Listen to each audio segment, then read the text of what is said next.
Bueno, compañeros, agradezco que me hayan cedido la oportunidad ante estas representaciones, ¿verdad?, que están presentes en la mesa. Quiero decirles que al abordar estos 4 estadios del desarrollo humano, los niños, los jóvenes, las mujeres, los indígenas, tenemos que abordarlo en una triple dimensión, biopsicosocial, para tener una visión más integral. También quiero partir, estas son algunas generalidades que nos van a permitir abordar esta cuestión. Procuremos, compañeros, que haya una educación más que una instrucción, porque usted sabe que en nuestro país antes era instrucción pública, pero Vasconcelos tuvo que dar una lucha mejor para que fuera educación pública. No es lo mismo instruir que educar. Instruir es como hacer sillas, como hacer muebles, pero educar es una categoría más amplia. Dentro de esas generalidades también quiero referirme a que estos asuntos los tenemos que abordar a la luz de un pensamiento complejo.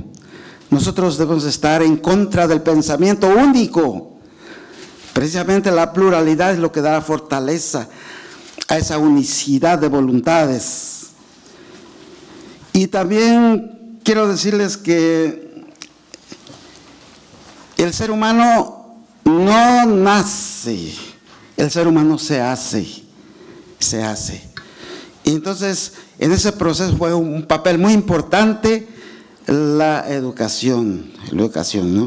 Bueno, después de esto vamos a entender, tenemos que, en este tipo de foros, tenemos que ir derribando ciertos mitos. Un mito es un engaño, pues. Sí, un mitómano es aquel que se la pasa mintiendo en la sociedad. Sí, es un mentiroso. Entonces hay que ir derribando, la humanidad ha ido derribando esos mitos poco a poco, como eso de que pensamos que el ser humano entre más adulto está más maduro de su pensamiento con respecto al niño, y eso no es cierto. ¿Cuántos abuelitos no lo respeta nadie porque se chancean con ellos y les pierden el respeto, incapaces de dar un consejo? Entonces, otro mito, que la mujer es débil. ¿Cuál débil, compañeros? Sí, tener un hijo no es fácil, ¿eh? Otro mito que hay que derribar, de que los de color oscura son inferiores. Hitler pensaba que la negritud era una raza inferior, pero se quedó asombrado cuando vio que en las Olimpiadas quienes sacaban más medallas eran los negros. A nivel mundial también sabemos que son grandes atletas y además grandes músicos. No olvidemos eso. Entonces, compañeros, tenemos que ir avanzando hacia allá. Y bueno, yo sí quisiera hacer dos preguntas. Una sería a las mujeres. Esta organización que ha alcanzado hasta ahorita, es evidente que sí han logrado, han conseguido logros. El hecho de que sus vestidos sean más escotados que las mujeres de la antigüedad, el hecho de que usen pantalones, no siempre usan pantalones las mujeres.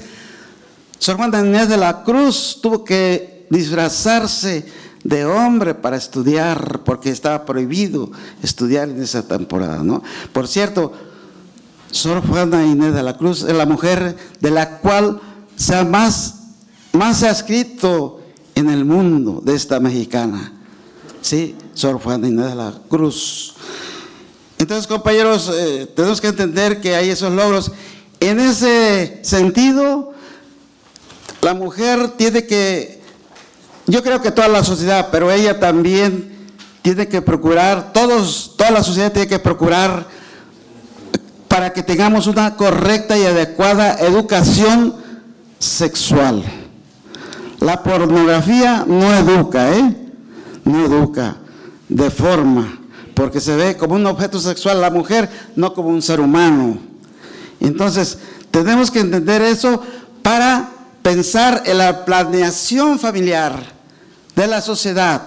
Dios dio un consejo: multiplíquense uno, pero Dios dijo, ¿cuántos? Y ahí somos 8,000 millones de seres humanos.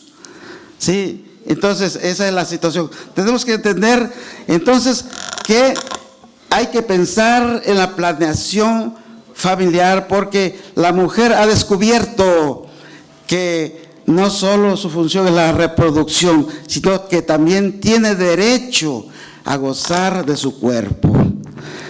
Esa sería una pregunta: ¿cómo la mujer piensa involucrarse para que en la sociedad luchemos para que en esta sociedad haya una correcta educación sexual que todos necesitamos? Diputado, su tiempo ha termino con la segunda pregunta para los compañeros que defendemos la situación de los indígenas y afromexicanos.